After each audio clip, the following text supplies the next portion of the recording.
During Christmas dinner, when I sat down at the table, my son took my chair and I fell to the floor. "This seat is for my father-in-law. Get out of here," he said indifferently, as if I were a stranger. Instead of festive warmth, I felt humiliation from my own flesh and blood. That night, I changed his life forever by planning my revenge. I had 57 missed calls. Before we continue, please subscribe to the channel and write in the comments what time it is where you are now.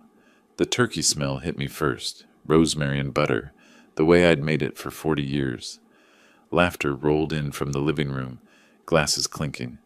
My legs ached from the morning shift at the warehouse, but I steadied myself and moved toward the last empty chair at the dining table. I reached for the back of it, my fingers brushing the wood, started to lower myself down. Logan yanked it away. The floor came up fast. My tailbone cracked against the hardwood, the impact shooting up my spine. Both palms scraped the floor as I tried to catch myself. For 3 seconds, nobody breathed. "That seat's for Albert. Get to the kitchen." Logan didn't look up from his phone. His voice carried the same tone he used for ordering takeout. I stayed on the floor, looking up at faces arranged around my table. The 2 grandchildren, 7 and 9, stared at their plates like they'd been nailed there. My daughter-in-law, Bernice, tilted her head, and a small laugh escaped her throat. Not loud. Deliberate. Nobody moved to help. I pressed my palms flat and pushed. My knees cracked. The room stayed quiet, except for someone's fork scraping china. I straightened slowly, feeling every one of my 64 years in my lower back. Looked at Logan, waiting for something. An apology. A joke to soften it. Anything. He scrolled through his phone. "The kitchen has a perfectly good stool, Alonzo." Bernice's voice had that bright edge she used when explaining things to children. "Don't be dramatic." I walked toward the hallway. Not the kitchen. My bedroom. Each step measured, my back straight. The hallway stretched out, my work boots by the door, mud still caked on the soles. My reading glasses on the side table where I'd left them this morning. Photos on the wall. Me and Margaret on our wedding day. Me holding infant Logan. The house behind us with its fresh paint. My house. Behind me, silverware clinked. Someone laughed. The conversation resumed like water flowing around a stone. I closed my bedroom door with both hands, controlling the motion. No slam. Just a quiet click. The darkness wrapped around me. I sat on the edge of the bed, still wearing my work jacket. Through the door came the muffled sounds of dinner, voices rising and falling, chairs scraping. The doorbell rang. Albert, arriving right on time for his reserved seat. More laughter. Someone turned on music. I didn't move. Just sat there as the images flickered through my head. Uninvited. Moving into this house 40 years back, Margaret beside me, both of us 30 years younger and convinced we'd found forever. Teaching Logan to ride a bike in that same driveway, running behind him with my hand on the seat until I let go, and he sailed forward on his own. The day 3 years ago when he'd stood in this same hallway, Bernice and the kids behind him, asking if they could stay, just for a few months, while they got back on their feet. 3 years. The house quieted around midnight. Footsteps on the stairs, bathroom doors closing, the creak of beds settling. I lay on top of my covers, still dressed, staring at the ceiling. But something had shifted. My chest didn't hurt the way I expected it to. My hands weren't shaking. I was thinking. When the first gray light seeped through the curtains, I sat up. The house held that pre-dawn silence. Everyone still asleep after their party. I walked to my closet and pulled out the metal lockbox from the top shelf. The combination clicked under my fingers. Margaret's birthday, same as always. Inside, the house deed, insurance papers, bank statements, the title to my truck. I carried everything to the bed and spread it out like cards in a hand of poker. The deed sat on top. Thick paper, official seals. My name in bold type. I picked it up, ran my thumb across the embossed letters. Alonzo Flores. Owner, not guest. The light strengthened in the window, turning from gray to pale gold. I stayed at the edge of my bed, the deed still in my hands, while the house began its morning sounds around me. Water running through pipes. A toilet flushing upstairs. The coffee maker I'd bought last year clicking on. Bernice must have set the timer. 2 hours passed before I stood. My lower back still ached from the fall. a deep throb that would probably last a week. I gathered the papers, returned them to the lockbox except for the deed. That one I slid into the drawer of my nightstand. The kitchen was empty when I walked in around 9. I poured coffee into my usual mug, the one that said, "World's Best Dad," a Father's Day gift from 10 years back, and sat on the stool Bernice had mentioned. The same stool I used to prop the back door open when I brought in groceries. My laptop sat on the counter where I'd left it yesterday morning. I opened it and typed into the search bar, "Tenant rights, Arizona." Then eviction process, then property owner rights. I pulled a yellow legal pad from the drawer and started taking notes. The pen scratched across paper, filling lines with phrases like 30-day notice, and unlawful detainer, and no verbal lease protection. Footsteps on the stairs. Logan appeared in sweatpants and an undershirt, his hair sticking up on one side. He saw me at the laptop, stopped, opened his mouth, closed it, poured himself coffee, and left without a word. That silence told me more than any conversation could have. Over the next 2 days, I watched, really watched, like I was seeing my own house for the first time. Bernice rearranging the kitchen cabinets on the 26th, moving my coffee to a top shelf I needed a step stool to reach. Logan's mail piling up on the entry table, credit card offers, bills from furniture stores, a notice from a collections agency. The grandchildren asking Bernice if they could have crackers from the pantry. In my house, asking her. The 27th evening, Bernice found me reading in the living room. "Alonzo, we need the living room tonight. Friends coming over." I looked up from my book. "This is my living room." She laughed, the sound sharp. "Don't be difficult. Just stay in your room." I went to my room, but I added the date and time to a document on my laptop, along with her exact words. The 28th and 29th, I barely left my bedroom except for coffee and bathroom trips. My laptop screen glowed with legal websites, forum posts, PDF guides to Arizona property law. I learned about living trusts, about the difference between guests and tenants, about how ownership trumped occupation every single time. I made a list of what I needed: property deed, proof of ownership, evidence of no rental agreement, bank statements showing no rent payments received. I had everything except printed statements. I fixed that on the 29th, driving to the bank and requesting printed records for the last 3 years. The teller handed them over in a thick envelope. When I got home, I found Bernice at the small desk in the hallway, going through a stack of my mail. "Just organizing for you." She smiled up at me. "You're so scattered lately." I held out my hand. She blinked. "I'll handle my own papers." She handed them over slowly, her smile cooling. I took my mail and the envelope from the bank to my bedroom and closed the door. New Year's Eve arrived cold and clear. I heard Logan and Bernice getting ready around 7. Shower running, blow dryer, the sound of Bernice's heels on the hardwood.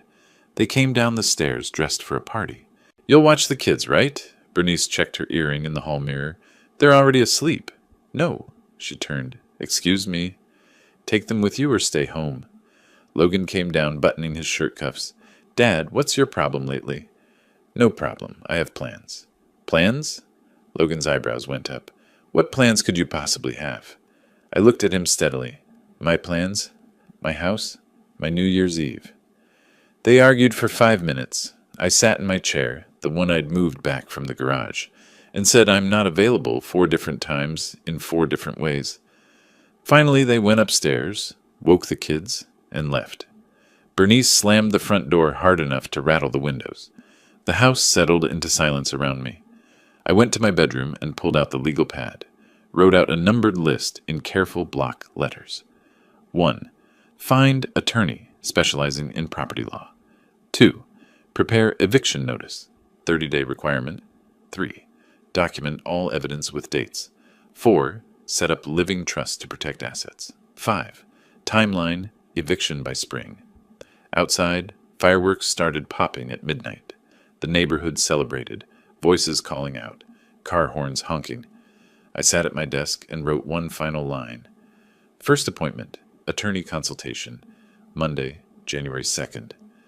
My reflection stared back at me from the dark window, backlit by my desk lamp.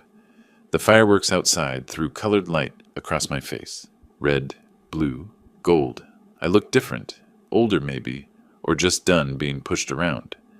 Monday morning, I'd make the first call. Monday morning arrived with pale winter light. I sat on the edge of my bed, door closed, laptop open to the website I'd bookmarked 3 days earlier. Thomas Bradley, Family and Property Law, professional headshot, credentials listed, office address downtown. My phone felt heavier than it should have. I dialed the number twice, hung up before it rang. Third time, I let it connect. 3 rings. 4. Bradley and Associates. How may I help you? I need to speak with Thomas Bradley about a property matter. What type of property matter, sir? Eviction. It's my house. Pause on the line. Keys clicking. And your name? Alonzo Flores. Let me check his availability. Hold music 30 seconds. Mr. Bradley has an opening Thursday, January 5th at 10 a.m. Does that work? Yes. May I have a contact number? I gave it. She repeated the appointment details. I saved it in my phone calendar under medical checkup, then sat staring at the screen. Footsteps in the hallway. Bernice's voice outside my door. Alonzo, you in there? I stayed silent. After a moment, she walked away. The next 3 days, I moved through the house like normal. Made coffee in the morning, watched the news in the living room, took my daily walk around the neighborhood. Logan barely looked at me. Bernice issued orders. Can you pick up dry cleaning? She asked Wednesday afternoon. Sure. I picked it up, came home. Hung Logan's shirts in his closet, but I was gathering what I needed. Wednesday evening, I drove to the public library, printed my bank statements at the self-service computer. 5 cents per page. 3 years of records showing 0 deposits from Logan, 0 rental income. I paid cash, folded the papers into my jacket. That night, I counted the money in my lockbox. $4,200. Pension payments and Social Security. Saved bit by bit. Enough for a retainer. Thursday morning, I told Bernice I had a doctor's appointment. She looked up from her phone. Whatever. Bring back milk. Downtown Phoenix felt different in January. Colder than people expected. The morning air sharp.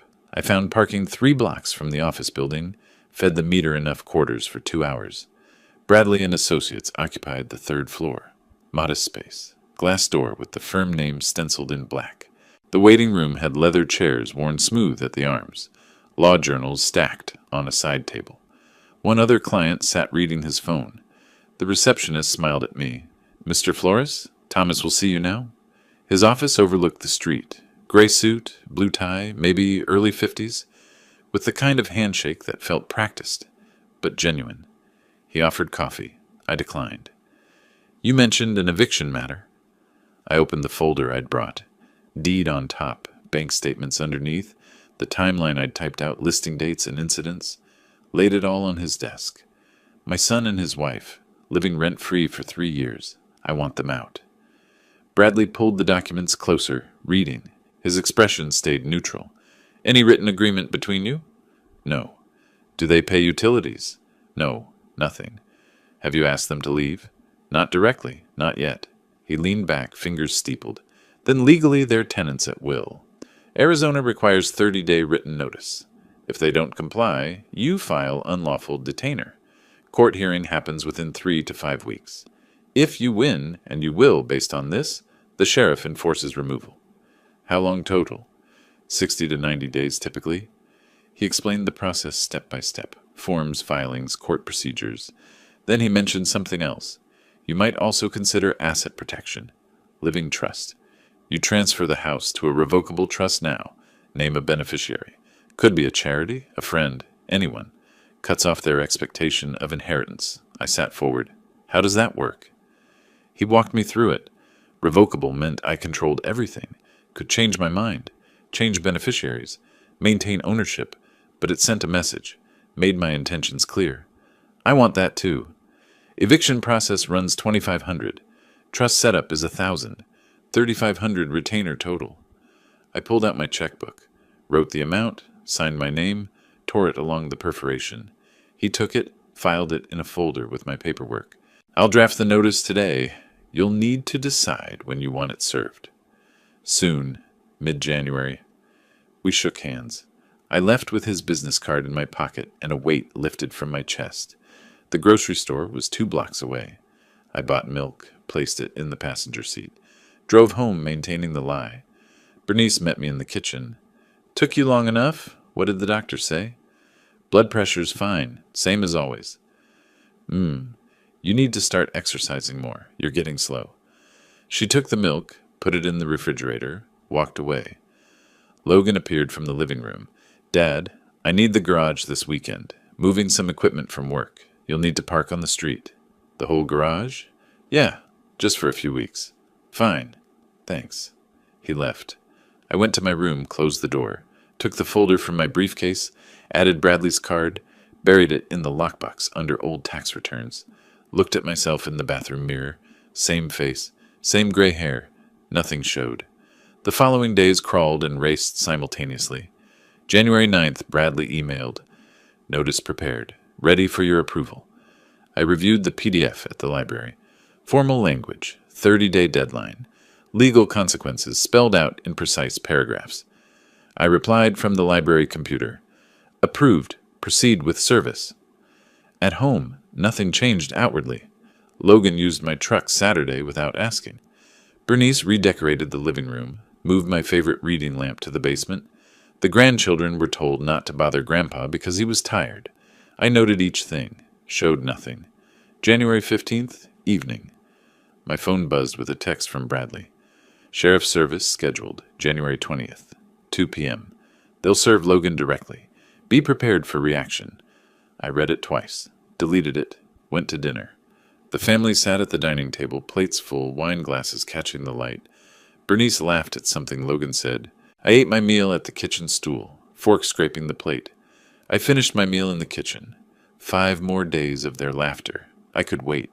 The next 4 days felt like standing on a train platform, watching the headlight grow brighter in the tunnel. January 16th, 17th, 18th, 19th. I went through the motions, made coffee, watched morning television, took walks, but I watched the clock more than I watched the screen. January 19th, 6 in the evening, my phone buzzed. Bradley's text. Sheriff confirmed. 2 p.m. tomorrow. I barely slept. Lay in bed listening to the house settle. The refrigerator humming. Someone using the bathroom around 3 a.m. Tomorrow the foundation would crack. Morning of the 20th, I made coffee early. Sat in the living room chair instead of retreating to my room. Logan came down first. Saw me there. You're up early. Couldn't sleep? He grunted, poured coffee, disappeared back upstairs. The clock on the wall ticked toward 2. At precisely 2 p.m. the doorbell rang. Bernice answered. I heard her voice from where I sat. Yes? Can I help you? I'm looking for Logan Flores. What's this about? Logan's footsteps on the stairs. I'm Logan Flores. I have legal documents for you. Sign here, please. Rustling paper, pen scratching, the door closing. Logan appeared in the hallway, white envelope in hand. He opened it standing there, pulled out the papers. His face went through stages. Confusion first, then comprehension, then something darker. He read aloud, voice flat. Notice to quit premises. You are hereby notified to vacate the premises located at... He stopped, looked up. His eyes found me in the living room. Dad, what is this? Exactly what it says. Notice to vacate. You have 30 days. Bernice snatched the papers from his hand, scanned them. This is from... Who's Thomas Bradley? Logan stared at me. The silence stretched thin. You're joking. This is a joke. No joke. I want you out of my house. His laugh came out sharp, disbelieving. It died fast. Your house? We live here. This is our home. It's my house. My name on the deed. You've never paid a cent. Bernice's voice went shrill. We're family. You can't evict family. I can. I am. Logan crossed the room in 3 strides, stood over my chair, papers crumpled in his fist. What's gotten into you? Is this about Christmas? You fell. Accidents happen. I stood, met him eye to eye. I didn't fall. You pulled the chair, and that was just the last time. The last in 3 years of you treating me like a servant in my own home. Bernice stepped between us. We treat you fine. We let you live here. The words hit wrong. I felt my jaw tighten. You let me? This is my house. This is insane, Logan said. You're being cruel. Vindictive. Where are we supposed to go?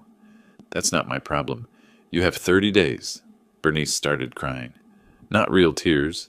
the manipulative kind she used on store clerks and bank tellers. How can you do this? To your own son? To your grandchildren? You should have thought about them before treating me like trash. Logan looked at the papers again, saw the attorney letterhead. His eyes narrowed. You hired a lawyer? How long have you been planning this? Long enough. Bernice grabbed her phone. I'm calling my father. He'll talk sense into you. Go ahead. She dialed, jabbed the speaker button. It rang twice. Bernice? What's wrong? Alonzo is evicting us. He served us papers. He's kicking us out onto the street. Slow down. What happened? Bernice's version came out in gasps. We've been nothing but good to him, and he just decided to throw us out. No warning. Nothing. Just a sheriff at the door. Albert's voice went quiet. Let me talk to Alonzo. She shoved the phone at me. Albert! What's going on, Alonzo?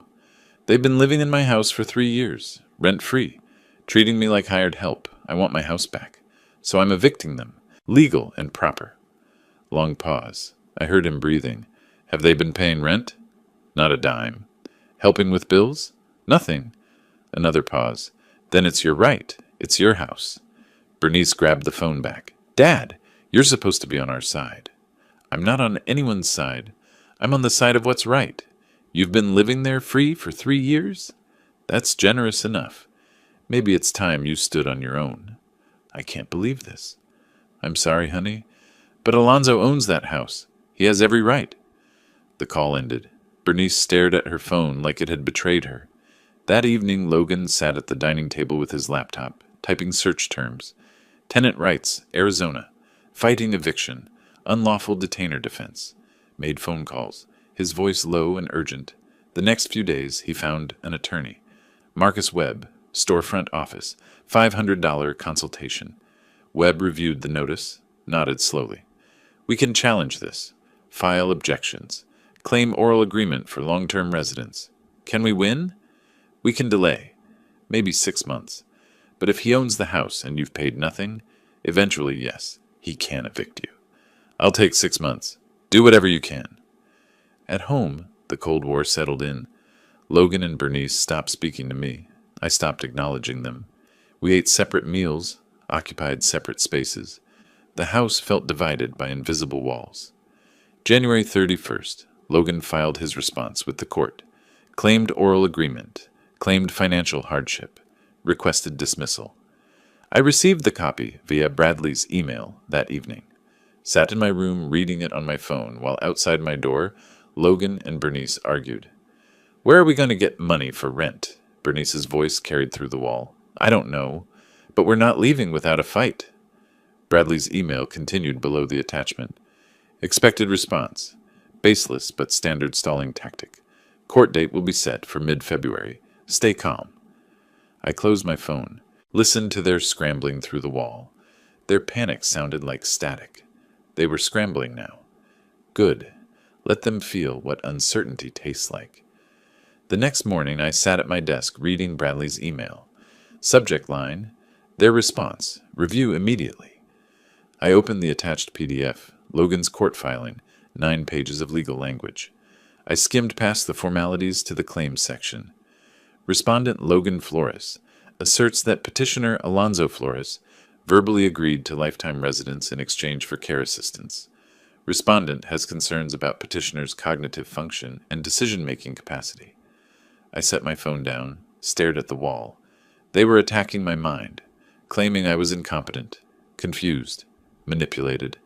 This went beyond defending their right to stay. They were trying to paint me as someone who couldn't make his own decisions. I called Bradley. You saw the filing? He asked. The competency claim. What do I need? Documentation. Medical evaluation proving you're sound. Keep recording everything they do. If they're staging situations to make you look confused, we need proof. Arizona's one-party consent, right? Correct? You can record without their knowledge. I drove to an electronics store that afternoon, bought a small digital voice recorder for $45, activated the voice memo app on my phone as backup. February 3rd, I noticed Bernice's new strategy. I was taking trash to the curb when she rushed out the front door. Our neighbor Margaret stood in her driveway 2 houses down, getting her mail. Alonzo! Wait, let me help you with that. Bernice's voice carried across the yards. You shouldn't be lifting heavy things. I've got it. You're so stubborn. I worry about you. She took the bag from my hands, carried it to the curb, gave Margaret a look that said, "What can you do with him?" Inside the house, 30 minutes later, she walked past me without a word. That evening I found my blood pressure medication sitting on the kitchen counter. I kept all pills in my bedroom lockbox. Someone had deliberately placed them there. I photographed the bottles, checked the timestamp, moved them back to my room. February 5th, the pills appeared on the dining room table. February 7th, the living room side table. Each time I documented the location before returning them. Bernice made sure people noticed. Loud conversations within earshot of neighbors. He keeps forgetting where he puts things. I'm so worried. To the mail carrier, he's been forgetful lately. We're keeping an eye on him. But I was keeping an eye on her. February 9th, I recorded her contradictions. In the house when she thought no one could hear. Stay out of the way, old man, and stop touching my things. In the front yard with Margaret nearby. Alonzo, have you taken your medication today? You know how important that is. The recorder captured everything. February 11th, I checked our phone account. Family plan meant I could see text message logs. Screenshots saved automatically to cloud storage. Bernice to Logan. Margaret definitely noticed the pills. I made sure to mention his confusion again. Logan to Bernice. Good. Keep it up. We need people thinking he's losing it. I forwarded everything to Bradley. February 15th, I sat in Dr. Patricia Chen's office. What brings you in today, Alonzo? I need a cognitive assessment. Full evaluation. She looked concerned. Are you experiencing memory problems? Confusion? No. I'm in a legal situation. My son is claiming I'm mentally incompetent. I need documentation proving otherwise. She nodded slowly. All right. Let's do a complete workup. The mini mental state examination took 20 minutes. Questions about dates, locations, memory recall, simple arithmetic. I scored 29 out of 30. Dr. Chen printed a letter on official letterhead. Patient Alonzo Flores shows no signs of cognitive impairment, dementia, or diminished mental capacity. Fully competent to make independent decisions regarding personal and financial matters. I filed it with Bradley that afternoon. At home, the atmosphere curdled into something toxic. Logan and Bernice stopped pretending civility even in passing. When they spoke to me, it was hostile or performative, depending on who might be watching. February 16th, argument over the television remote. We're watching something, Logan said. Find something else to do. This is my living room. Not for much longer. I left. The recorder in my pocket caught every word. February 18th, Bernice left my laundry in the washing machine for 2 days. Everything mildewed. Oh, I forgot they were there. So much on my mind. I rewashed them, added the incident to my dated log. February 19th, close to midnight, Logan's friends arrived. Music pounded through the walls. I asked them to turn it down. Neighbors were complaining, lights coming on in houses down the street. It's not your house anymore, Logan said. Get used to it. I called the non-emergency police line.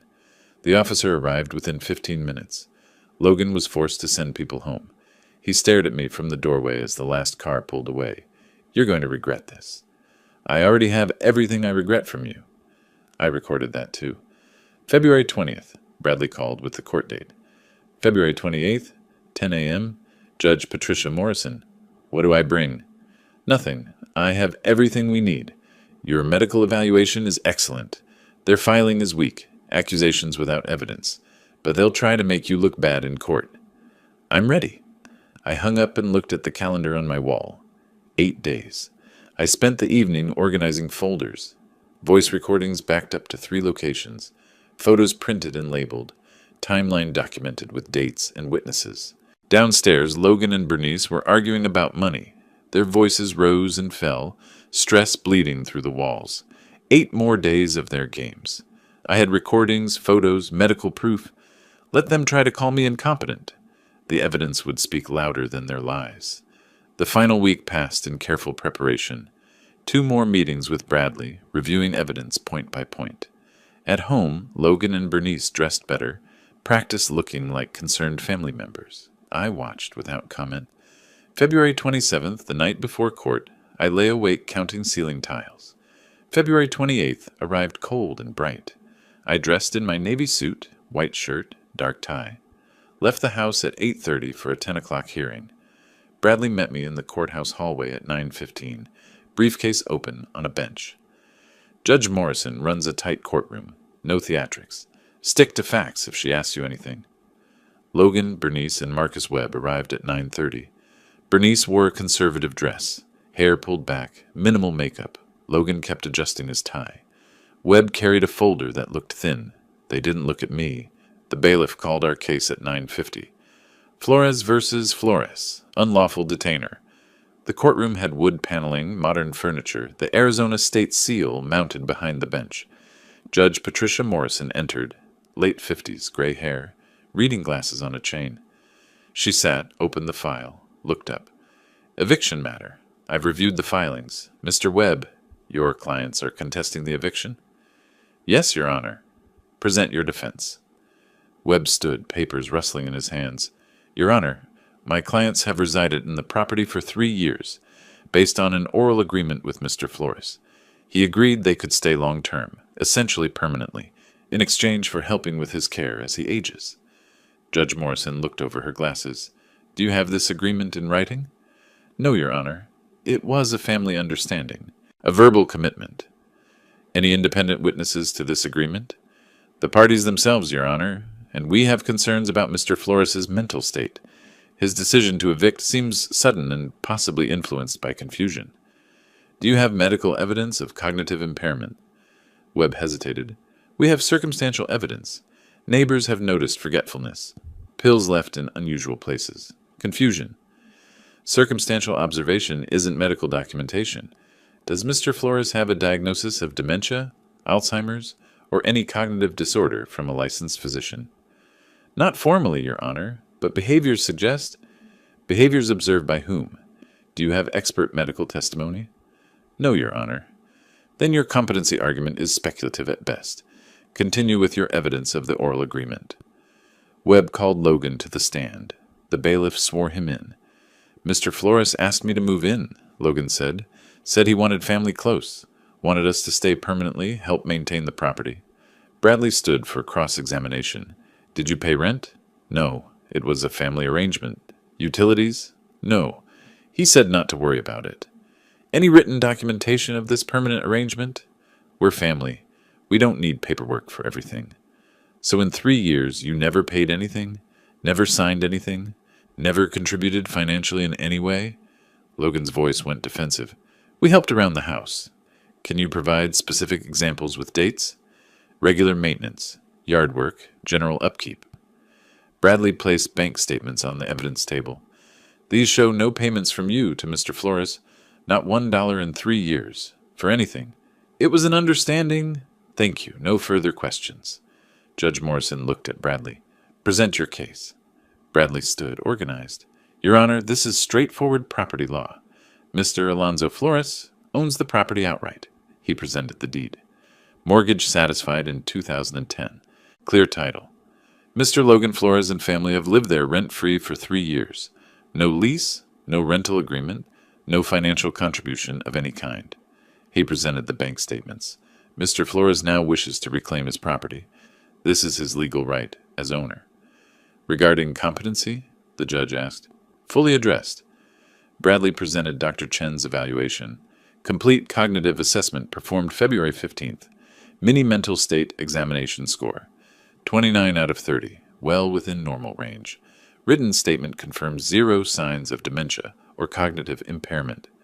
Judge Morrison read the report carefully. This is recent and thorough. Additionally, Your Honor, I have evidence the respondents deliberately staged situations to create a false impression of incompetency. He presented the photos of pills in various locations with timestamps. Then the text message screenshots between Bernice and Logan. The judge read the text, eyebrows rising. These are authenticated. Phone records confirm origin and timestamps. I can call Mr. Flores to authenticate if necessary. That won't be needed. The messages are quite clear. Bradley called Margaret Hayes. She testified briefly. Bernice's behavior seemed performative. Alonzo always appeared sharp and capable. Judge Morrison removed her reading glasses, looked directly at Logan and Bernice. I've seen enough. Mr. Flores owns the property outright. There is no written agreement and no credible evidence of a verbal agreement beyond self-serving testimony. No rent has been paid. Legally, respondents are tenants at will. She paused. Furthermore, the attempt to question Mr. Flores's competency without medical evidence borders on defamation. The text messages demonstrate deliberate deception. She picked up her gavel. Judgment for petitioner. Respondents must vacate the premises by April 15, 2025. Failure to comply will result in sheriff enforcement. The gavel struck wood once. Silence filled the courtroom. I felt something release in my chest. Not celebration, just the end of holding my breath. Logan sat frozen. Bernice's face crumpled. Tears starting, but these weren't performance tears. Webb gathered his papers quickly, looking embarrassed. The judge exited through her chamber door. Bradley shook my hand. It's over. Congratulations. Thank you. We walked toward the elevator. Behind us, Bernice's voice cut through the hallway. You destroyed your own family? For what? To live alone in that house? You're a bitter old man. Bernice, stop, Logan said. Not here. He betrayed us. His own son. His grandchildren. I stopped. Turned around. Looked at them both steadily.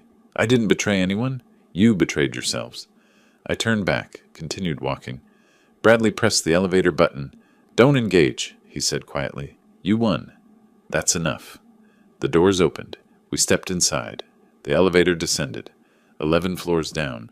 Behind me, I could still hear Bernice's voice echoing in the courthouse halls. But the distance grew with each floor. By the time I reached the ground, I couldn't hear her anymore. March 11th, I sat in my bedroom with Bradley's business card between my fingers. The court victory was step 1. Asset protection was step 2. I researched online that evening. Revocable living trust. Beneficiary designation. Protection from future claims and inheritance disputes. Bradley had mentioned it back in January. Transferring the house to a trust. Naming a beneficiary. Cutting off expectations. I knew exactly where the house should go. Veterans Support Fund of Arizona. Local charity that helped me 42 years ago when I came back from service. Time to return the favor. March 12th, I called the estate planner Bradley recommended. Patricia Morgan, notary public, trust specialist. Living trust? She said. I can help with that. Bring property deed, identification, beneficiary information. When works for you? March 15th, 2 o'clock. I told no one at home. March 15th, I informed Bernice I was going to the bank. She barely looked up from her phone. Patricia Morgan's office occupied a small suite in East Phoenix. She was late 40s, efficient, papers already organized when I arrived. Mr. Flores, let me explain. A living trust transfers property ownership to the trust while you're alive. You remain trustee, maintain full control. Upon your death, property goes to the named beneficiary. Avoids probate, prevents contest. And my son can't claim it as inheritance? Correct. The property belongs to the trust. Your son has no legal claim. That's what I want. She walked me through documents. Trust agreement, property transfer deed, beneficiary designation form. I wrote, Veterans Support Fund of Arizona, in careful block letters. Any particular reason for this charity? I'm a veteran. Army, 42 years ago. 2 tours. The fund helped me when I came back. Gave me a place to stay. Helped me find work. I never forgot that. I signed each page. Morgan notarized with her official seal. The filing fee came to $1,200. I wrote the check without hesitating. I'll file with the county recorder this week. You'll receive copies in about 10 days. How private is this? Trust document itself is private, but the property transfer is public record. Anyone checking county records could find it. Good enough? I drove home with the documents in my briefcase. The house looked the same, but legally everything had changed. March 22nd, Logan got a phone call at work. I learned this later when he came home early, face pale, hands shaking.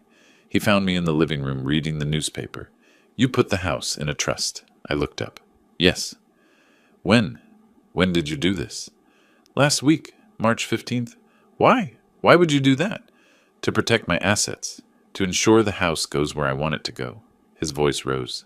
Where does it go? Veterans Support Fund.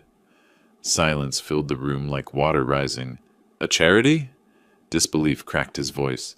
You're giving our house, my inheritance, to a charity. It's not your house. It never was. And it's not your inheritance anymore. You can't do this. This is revenge. This is vindictive. It's my property. I can do what I want with it. You taught me that when you treated it like yours. He stormed upstairs, slammed his door hard enough to rattle the frame. Bernice appeared minutes later, Logan had told her. A charity. Her voice was cold, controlled fury. You'd rather give everything to strangers than your own family.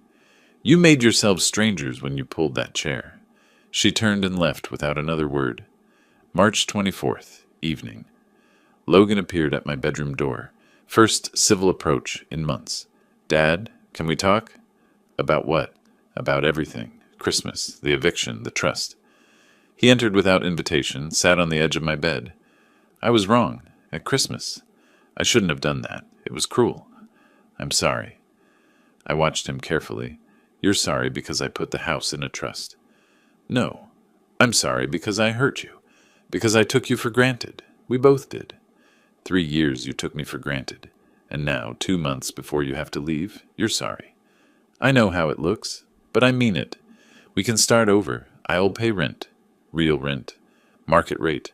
We'll contribute to utilities, groceries, everything. You had 3 years to offer that. Desperation edged into his voice. The trust. Can you change it? Can you reverse it? It's revocable. I could change the beneficiary. Hope flashed across his face. Then, but I won't. The decision is made. Dad, please. Think about the grandkids. Your grandsons. You're cutting them off too. I'm not cutting them off. I'll see them when they're older. I'll explain. But the house? That's decided. Anger returned to his voice. This is really how you want it?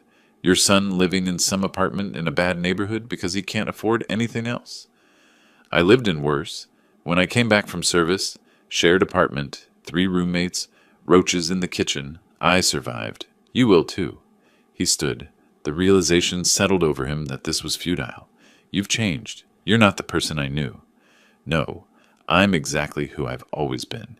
You just never bothered to see it. March 28th, Bernice sent the boys to my room. They knocked tentatively. Grandpa? I opened the door. Hey guys, come in. The older one spoke first, words clearly coached. Grandpa? Mom says we have to move. To a small apartment. I won't have my own room anymore. The younger one's lip trembled. Can't we stay here? Please? I knelt to their level. Come here. Sit down. They sat on my bed, both looking at me with confused eyes. You're moving because your parents need their own place. That's normal. Lots of kids share rooms. You'll be okay. But Mom says you're making us leave, that you don't want us here. That's not true. I love you both. But this is grown-up stuff between me and your parents. Not about you. The younger one started crying. I hugged him. I know. Change is hard. But I'll still see you. I'll still be your grandpa. Bernice appeared in the doorway. Boys, come on. Leave Grandpa alone. She took them away. Mission failed. I sat on my bed after they left. For just a moment my resolve wavered, but I knew this was Bernice's manipulation, not the children's genuine plea. March 31st. 2 weeks until eviction deadline. The house was the coldest it had been. No pretense anymore.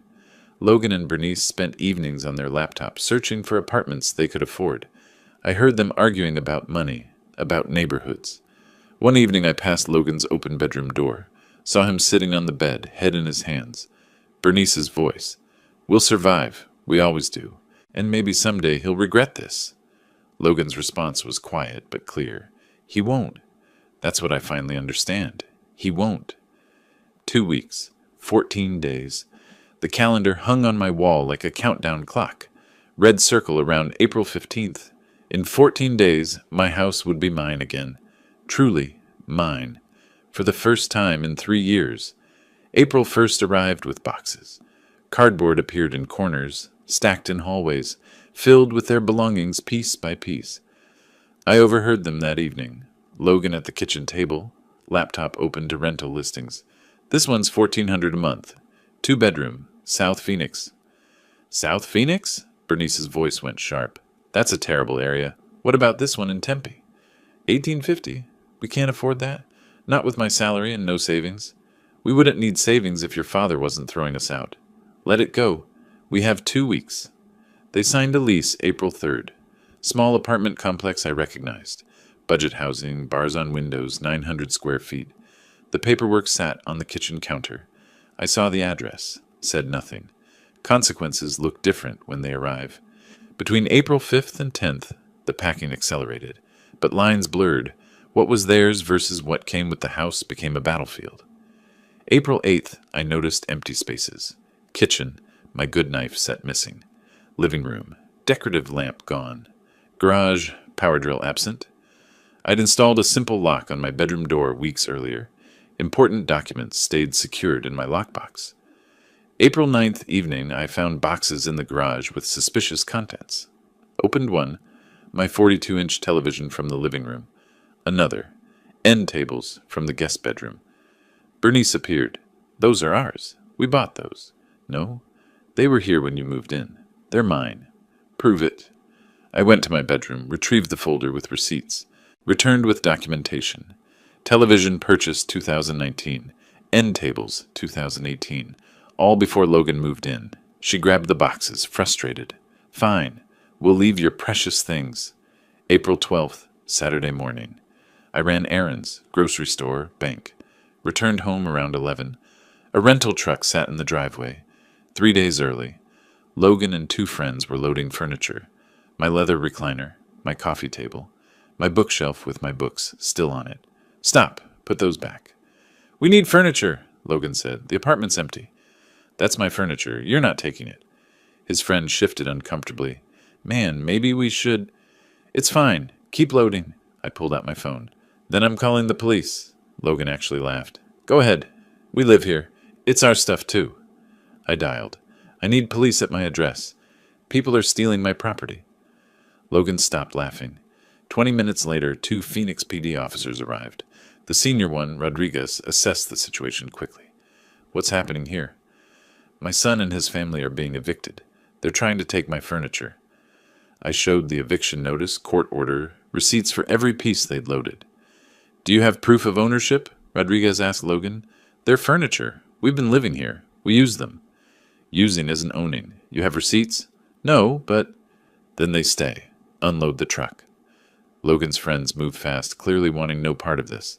The officers supervised every item's return. After they left, the friends left immediately. Logan and Bernice stood in the driveway, just the 3 of us. Calling the police on your own son. Bernice's voice dripped venom. You really are heartless. You were stealing from me. What did you expect? April 13th and 14th crawled by. They packed only what they could prove was theirs. Clothes, personal items, things they'd brought 3 years ago. They realized how little they actually owned. April 14th evening, Bernice brought a photo album to my room. Look at these. Logan's childhood, family vacations, holidays. We were happy once. I glanced at the photos. We were. You're destroying that, erasing it. For what? Pride? For respect, which you never gave me. The boys will grow up knowing their grandfather chose strangers over family. The boys will grow up knowing actions have consequences. Better lesson than entitlement. She left the album on my desk. I closed it, set it aside. April 15th arrived with dawn. I woke at 6, made coffee, sat at the kitchen table. Heard movement upstairs, them waking for the last time in my house. 8 a.m., the rental truck arrived. Legitimate reservation this time. Logan and Bernice loaded boxes methodically. 2 different friends helped. The others had refused to return. I watched from the living room window. Didn't help, didn't hinder, just observed. 9:30. Most boxes were loaded. Bernice brought the grandchildren downstairs. Bye, Grandpa. I knelt, hugged them both. Bye, guys. I'll see you soon. Promise. The younger one cried. I don't want to go. I know, but you'll be okay. You're tough kids. Bernice pulled them away quickly. 10 a.m., Logan did a final walkthrough. Returned to the living room where I stood. House keys. He pulled his keyring from his pocket, removed the house key, held it out. I took it. I hope you're happy. Alone in your big house. I hope you learned something from this. What? That family doesn't matter? Lesson learned. That respect matters.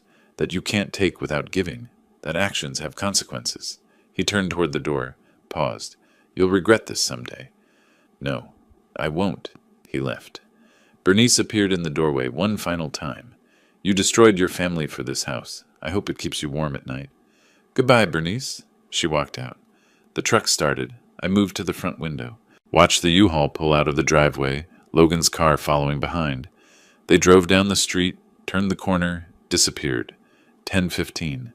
The house fell completely silent. I stood at the window for several minutes, then walked through every room. Living room, empty spaces where their furniture had been, but my pieces remained. Kitchen, counter clear. 3 bedrooms, empty now. My bedroom, exactly as it was. I returned to the living room, sat in my recliner, the one they'd tried to take. The house was quiet. Not empty, peaceful. The house settled into silence. Not the hostile silence of the past months, but the quiet of peace. My chair, my coffee, my sunlight. I sat there for an hour, doing nothing but existing in my own space. It felt like breathing after being underwater for 3 years. 2 o'clock that afternoon, my phone rang. I sat in the living room, still in the same chair where I'd spent the morning hour. The screen lit up. Logan, mobile. I looked at it, let it ring. 6 times. Voicemail. I didn't listen to the message. 3 o'clock, another call. 4:30, another. 6:15, another. Each time I glanced at the screen, set the phone back down. By evening, I had 8 missed calls. All Logan. April 16th, the calls continued. 4 in the morning, 3 in the afternoon, 5 in the evening, 17 through 22nd. The pattern held. My phone buzzed, lit up, went silent, over and over. I kept count without meaning to. 57 calls in 1 week.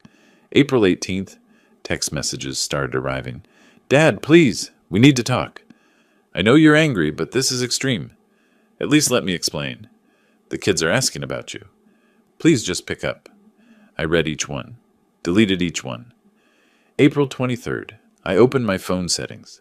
Found Logan's number. Blocked it. Found Bernice's number. Blocked that too. The phone went silent. Late April, a different number called. I answered. Alonzo, it's Albert Clark, Bernice's father. Do you have a minute? I sat up straighter. I have time. I'm not calling to argue. I'm calling to check on you. And to tell you something. Go on. I saw their new place. The apartment. It's rough. Small. The boys are adjusting, but it's hard on them. He paused. I'm not asking you to change anything. Truth is, I think you did the right thing. I've been thinking about it since that phone call during the eviction. They took advantage. For years. You're the first person from their side to say that. Because it's true. Bernice is my daughter, and I love her. But she's always looked for the easy way. And Logan, he let her turn him into someone I don't recognize. Why are you telling me this? Because you deserve better, and because I think you should know. They're struggling. Really struggling. He described it. Bernice looking for work, no job in 10 years, limited skills. Logan's salary barely covering rent and bills. Stress visible on both of them. Logan's been asking friends for loans. Nobody's helping. Word got around about what happened. People know he lived rent-free for 3 years and got evicted by his own father. Actions have consequences. They do. Another pause. Anyway, I wanted you to know. I don't think you were wrong. If you want updates occasionally, I can keep you informed. If not, I understand. I appreciate the call, Albert. Updates would be fine. Thank you for being honest. May through July, Albert called every few weeks. Mid-May, Bernice found work. Retail clerk at a discount store, $13 an hour. First job since before marriage. Logan working extra hours. The boys transferred schools mid-year, struggling to adjust. Early June, Albert suggested coffee. We met at a diner. Bernice is exhausted. 2 jobs now, retail plus weekend cleaning service. She's not used to working. She had years of not working. My expense. I know. She's learning what real life costs. He stirred his coffee. Logan asked me for money. $2,000 loan. I refused. Told him he needs to figure this out himself. He also mentioned Logan tried contacting my neighbors, hoping they'd talk sense into me. Margaret Hayes and others told him to leave me alone. Late June, another call. Financial situation slightly stabilized, but tight. Bernice injured her foot at work, missed 2 weeks, lost wages. Logan sold his truck, bought a cheaper used car. The boys keep asking to visit you. Bernice refuses. Mid-July, we met for coffee again. Logan's different, quieter. I think reality finally hit him. What kind of different? Defeated, maybe. Or just grown up. He mentioned you the other day. Said he understood now why you did it. Understanding comes easier after consequences. True. Albert set down his cup. Listen, I know this is complicated, but the boys miss you. I could arrange visits, at my place, without Logan and Bernice present. I considered this. I'd like that. Let's set something up. Late July afternoon, Albert visited my house. First time he'd seen it since everything exploded. I gave him a tour. Living room restored to how I liked it. Kitchen organized, bedrooms empty but clean. It looks like you again. When they were here, it felt different, cluttered, chaotic. It felt like someone else's house with me as a guest. We sat on the back patio. I made coffee. I owe you an apology. For what? Christmas. I showed up for dinner that night. I didn't know what happened. The chair, the fall, until later. But I should have noticed how they treated you. Should have said something earlier. You weren't responsible for their behavior. Still, I saw signs. The way Bernice ordered you around. Logan's entitlement. I thought it was just family dynamics. Didn't realize how bad it was. Most people don't see what they're not looking for. You did the right thing, evicting them, the trust, all of it. They needed to learn they can't just take from people, even family. Especially family. Thank you for saying that. It means more than you know. You're a good man, Alonzo. Better than they deserved. We drank coffee in comfortable silence. The boys. We should arrange that visit. Maybe this Saturday. They could come to my place for lunch. You could join us. I'd like that very much. First grandchildren visit happened that Saturday, at Albert's house. The boys cautious at first, then warming up. Mom said you were mad at us, the older one said. Never at you. Never. I love you both. We spent the afternoon together. Cards, talking, ice cream. Arrangements set for monthly visits. Late July, life developed its rhythm. Phone silent of Logan's calls. House peaceful, organized, mine. Morning coffee on the patio. Afternoon projects. Evening reading. I repainted a guest bedroom. Fixed the fence gate. Replanted the garden. One weekend I hosted a small barbecue. 3 retired colleagues from the auto shop where I'd worked 20 years. You seem lighter, one said. Happier. I feel like myself again. Margaret waved from her yard one evening. I waved back. July faded into August heat. The phone stayed quiet. No more calls from Logan.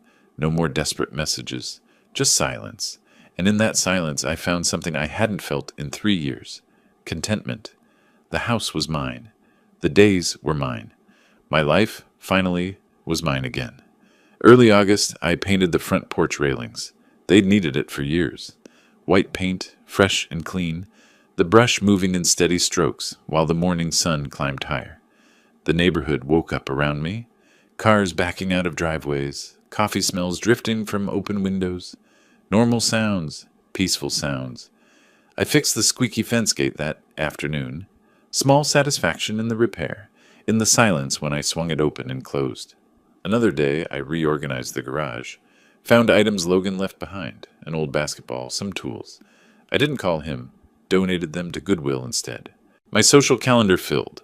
Coffee with Albert every other week, lunch with retired colleagues. Margaret invited me to a neighborhood potluck. I went. Brought potato salad. Mr. Patterson, 70-something, caught me at the dessert table. Good to see you smiling again, Alonzo. Been a while. I realized he was right. I was smiling more. Mid-August, Albert called about the boys. They've been asking to see your house. Would you be comfortable with that? I'd bring them, stay the whole time. Logan and Bernice won't know. I'd like that. Tell them to bring swim trunks. I'll set up the sprinkler. Saturday afternoon, Albert brought them. They hesitated at first, looking around. It looks different, the older boy said. Empty. It's not empty. It's just simpler now. Where's our stuff? Our room? Albert knelt to their level. You have your room at the apartment, remember? This is Grandpa's house. I deflected quickly. Come on, let's go outside. I've got the sprinkler set up. The backyard filled with laughter. They ran through the water, soaking wet, shouting. I watched from the patio, Albert beside me. Thank you for this. They needed to see you're okay, that you still love them. I do. Always will. This was never about them. They understand more than you think. Kids are perceptive. Later, I made them sandwiches and lemonade. We ate on the patio. Boys chattering about school, friends, the pool at their apartment complex. The older one suddenly stopped, mid-sentence. "Are you happy, Grandpa? Mom says you're lonely here." I met his eyes. "I'm not lonely. I'm peaceful. There's a difference." He thought about this, nodded like he understood something adults usually missed. When they left, both hugged me tight. The younger one whispered, "I miss you. I miss you too. But we'll keep seeing each other. Promise." Late August morning, I worked in the front yard, trimming bushes, edging the lawn. A car slowed in front of the house. I recognized it. The cheaper sedan Logan bought after selling his truck. The car stopped across the street. I continued working, didn't look directly at it. But I was aware, completely aware. 5 minutes passed. The car remained, engine off. I finished one bush, moved to the next. Maintained calm appearance. 10 minutes now. Finally, I glanced over. Logan sat in the driver's seat looking at the house. Our eyes met. His expression carried something I hadn't seen before. Uncertainty. Maybe regret. I held his gaze. Neutral. Didn't wave, didn't gesture, just looked. He looked away first. Down at his steering wheel. Sat there another 5 minutes. 15 minutes total. I returned to the yard work. Heard the engine start. Peripheral vision caught the car pulling away.